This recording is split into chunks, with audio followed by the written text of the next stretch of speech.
Om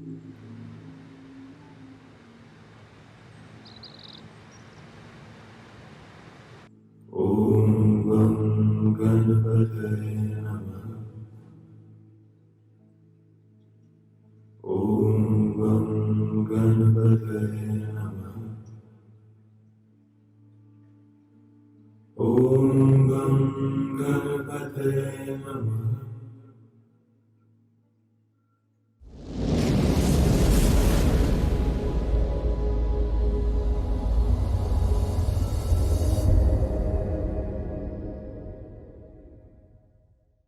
I got the message like a prophet. I got the message like a prophet. Hi guys, welcome to me talking to you about whatever I want. I'm Rasta Bunny, and this channel is for truth seeking and spiritual growth. Oftentimes when people think about yoga, they think about asana, which is Sanskrit for the poses.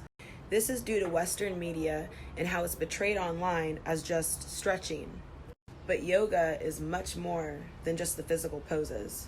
Yoga is not just a tool to get in shape, become more flexible, or become more in tune with yourself.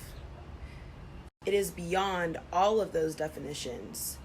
Yoga is about attaining oneness with the divine and with reality beyond the ego mind, and realizing your true nature in all of this. That you only perceive yourself as an individual, but that is an illusion of duality. You are everything in creation, and everything is you. That is why yoga translates as union. Yoga is merely the practice of restraining the mind from taking any certain form. And although asana is an important part of yoga, it's actually only the third limb out of 8 limbs of yoga. And these limbs come in a specific order because each limb helps you to achieve the next. So the first limb of yoga is yamas, restraint. If we don't set parameters for what we do or decide what's right and what's wrong, what's pure and unpure, then following this practice means nothing. We can't do our practice, then go murder someone and achieve enlightenment.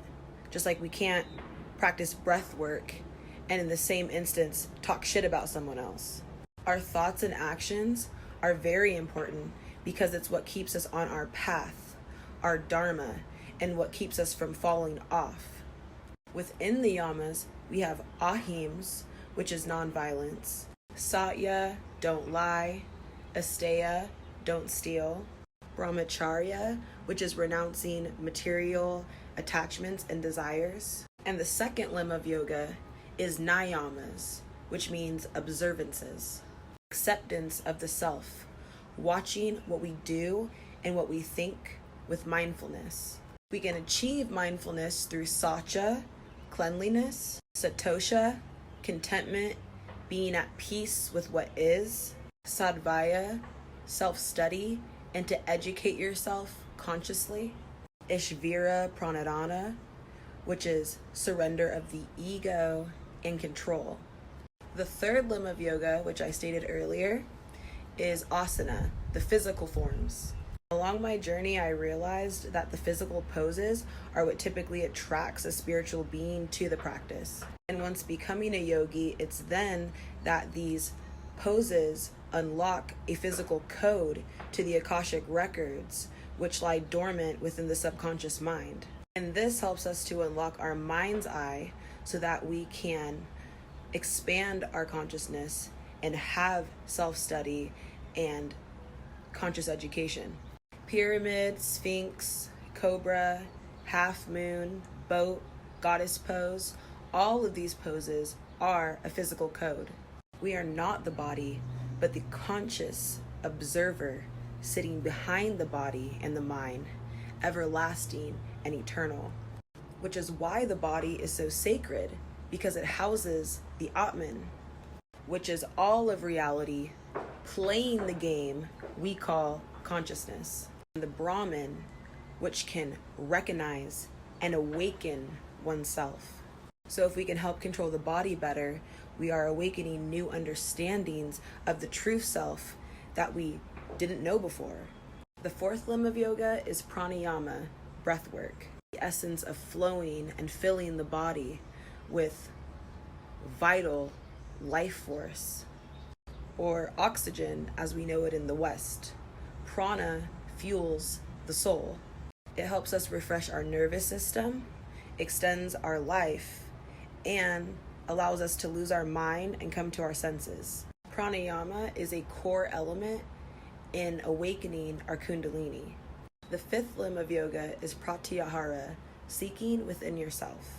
This means renouncing self-gratification, which is discovering where your pride lives. What you believe makes you who you are.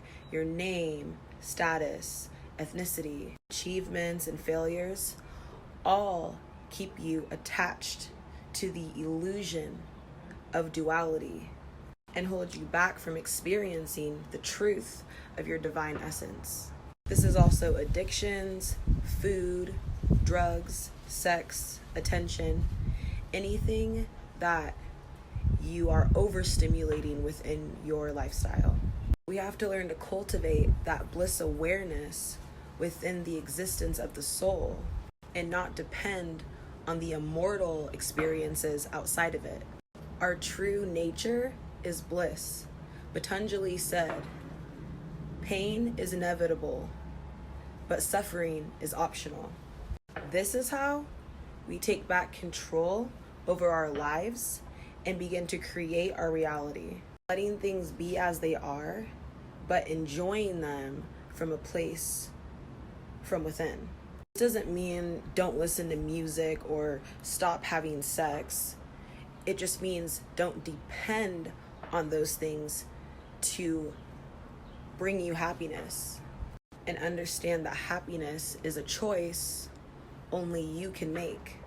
The sixth limb is dharana, pure focus. It's allowing your mind to sweep itself clean from any thoughts or opinions that no longer serve you, stripping you from your identity until you are left with nothing but pure awareness as truth. The seventh limb is dhyana, meditation. This is a pure place of mindfulness where the ego cannot exist when done correctly. It's thoughtlessness, where you allow the self to just be as you would when you're asleep. We're in this eternal conscious space between time and the thoughts of you and me, or the beliefs of you and me. The question I get most often is how to quiet the mind during meditation. And my answer to that is, when you focus on quieting the mind by trying to ignore your thoughts, you're doing the opposite of meditation. When thoughts enter our mind during meditation, our job is not to push them away, it's to observe them without any opinion or belief associated to it. If you get a strange thought while meditating, rather than thinking to yourself, that was weird, just allow it to enter the mind and then pass without any judgment. And through this, you will come to realize that your thoughts are not you, and you are not your thoughts. Your body and mind are receivers of the soul and the spirit. Finally, the eighth limb of yoga is samadhi, which is awakening the infinite bliss, the immortal truth, otherwise known as nirvana, fully transcending the essence of duality and becoming one with the truth of reality. It is pure ecstasy and difficult to explain. It can only be experienced, so it's important to go into it without any expectations when seeking enlightened states of consciousness. I attended a 12-day silent meditation course called Vipassana, and it wasn't until the 11th day that I truly experienced samadhi. I had to learn that sankharas, which are physical and mental suffering, have to be starved out of the body and the mind through clean eating, silence, deep self-reflection, self-love, acceptance, divine connection, simplicity, minimalism, dreaming, lack of substances, and true stillness of the mind. And my experience was pure, infinite bliss. Recognizing that only love exists and anything outside of love is an illusion, then coming to the reality that once you have awakened, you can never go back to sleep. Transcendent, it's powerful, and it's the closest thing we can experience in our human body to the source of what we truly are, and even that's not doing it justice, my description. So, if you're fucking with my vibe, hit subscribe and like.